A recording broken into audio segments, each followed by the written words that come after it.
Days of Heaven, Days of Heaven. I'm showing you the booklet because my library decided to cover up the title.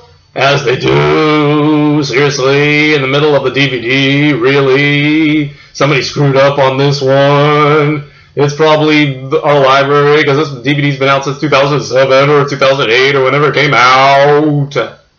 Yeah. Hello there, CriterioNate. Number 409. Terrence Malick's Days of Heaven. 1978, 94 minutes, color. Good movie. A lot of people say it's one of the greatest movies of all time. I don't, it's one of those movies that, it looks beautiful. It's shot beautifully, and Malick just, went to town with the cinematography, and it looks gorgeous. There was a lot of production issues with editing. It took him, I think, 2 to 3 years of editing after they shot it in, 1976. It just took a long time for Malick to get the film done. So it didn't come out until 1978. It's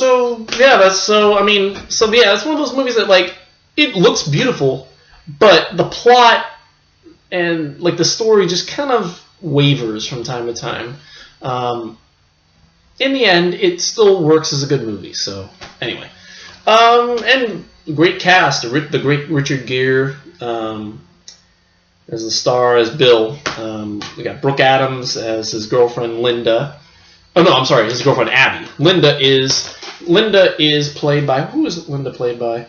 Linda Manns, who plays Linda, who is Bill's younger sister. And there's a farmer played by the late great Sam Shepard, who we lost earlier this year. Basically, Bill works in a mine as a steel worker in New York, in Chicago or New York or something. Does it say Chicago? And he gets into a fight with his boss and ends up killing him. And so he's on the run. So he takes off with his girlfriend Abby and his younger kid sister Linda.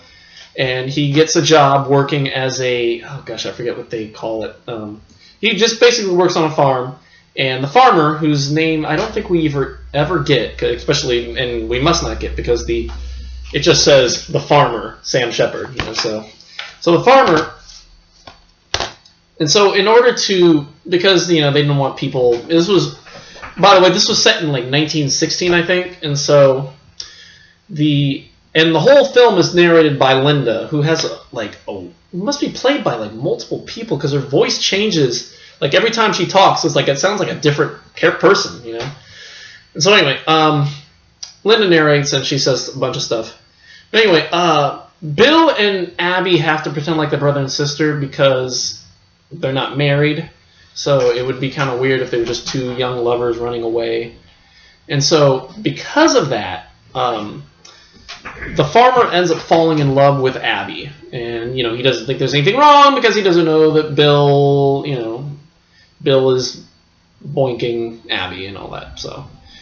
So Abby finds out that the farmer apparently has a lot of money and he's dying. He's got some illness that the doctor is. I think they think it's cancer, but I'm not sure.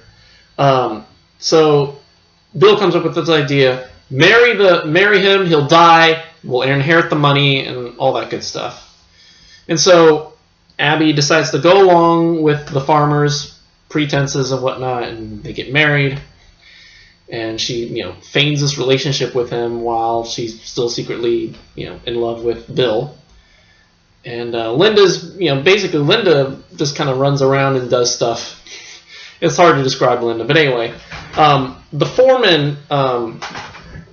farmer's foreman is kind of suspicious, and he ends up accusing, Linda of, Abby of, only being with the farmer for the money.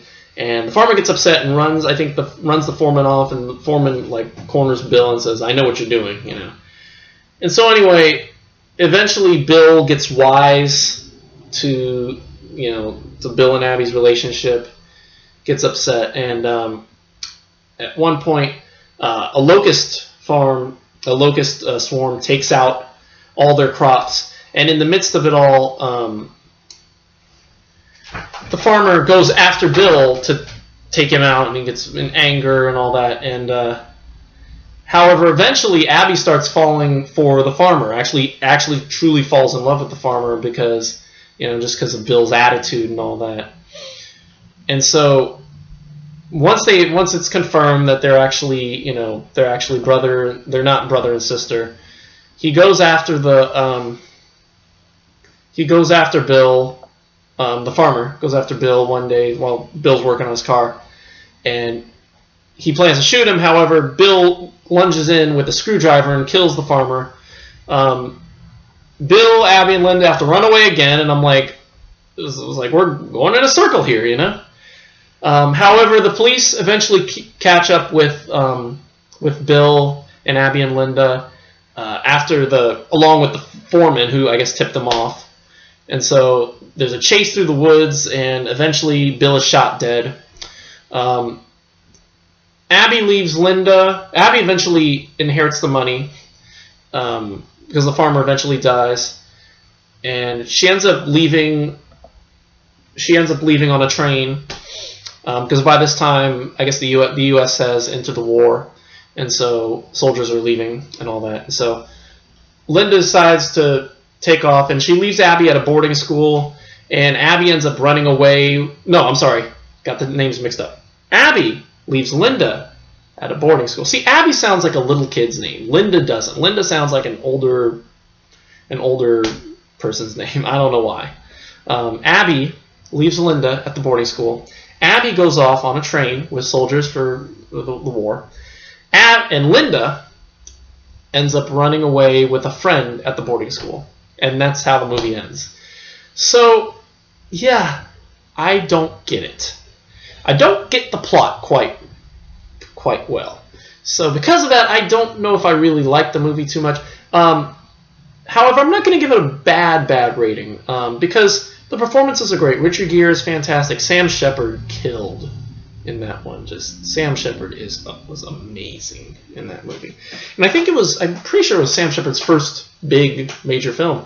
It was Richard Gere's, I think, second film. It was his first film as a star. So we have that. But yeah, that's all I've got. Days of Heaven, it's a kind of confusing story, but it looks beautiful. The Criterion print is fantastic.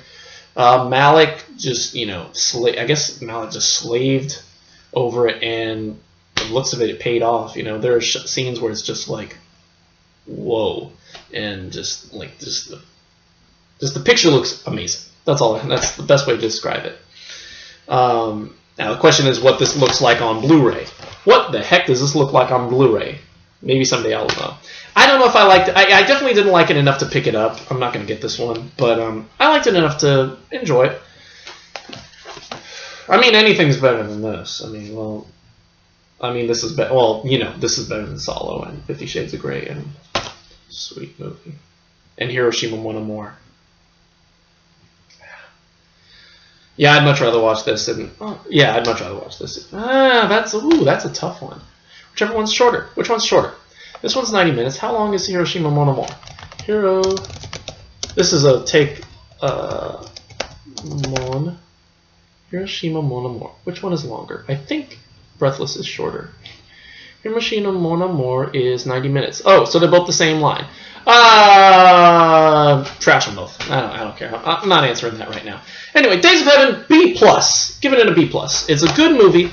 Plot is really confusing. The ending just kind of seems abrupt. I think Malick maybe sacrificed a little too much. I read in the supplements and in the booklet in the Wikipedia, it said that apparently there was a lot of trouble with finding a flow for the scenes and all that, and how to tell a linear story. So I think in the end, there was some work still left to be done, but you do your best, and hey, everybody in it's one of the greatest films now, so Malick pulled it off somehow. So anyway, that's it for the Days of Heaven B+ supplements. There's an audio interview with Richard Gere, and there's an interview with Sam Shepard from 2002. The audio interview was done, I think, exclusively for the package. There's also 2 new video interviews with the cinematographers Haskell Wexler and John Bailey, who worked with Malick on Days of Heaven, and they talk about working with him and how different of a director he was. So that's all I've got. Recommend it if you'd like. I'd check it out at least once. If you're into really pretty looking movies, look no further than Days of Heaven. B+, pretty good. So that's it for today. A double feature. How about that? So tomorrow we won't have a review. Thursday, the 26th of October, we'll have Under the Volcano. And then next week, and then this Saturday, we'll have Sawdust and Tinsel. Sunday will be Kurosawa's Drunken Angel, and then Monday will be Hellman's Two-Lane Blacktop, and then I'll be it for a while. I'll give you more of an update when I get closer to the dates. I think I'll give you some extra dates when we get there. So anyway, that's it for me. Thank you for watching. Days of Heaven. Don't let the farmer marry your quote-unquote sister. And if you're gonna narrate, a movie, don't get a cold halfway through. And I mean, unless maybe that was the point. Maybe it was supposed to be like, oh, she got a cold in the movie. Although I don't remember that, or it's supposed to be, blah blah blah blah. Anyway, just keep your voice flat or whatever. Anyway, that's it for me. Thank you for watching, and we will see you all tomorrow, Thursday, for Under the Volcano. And until then, goodbye.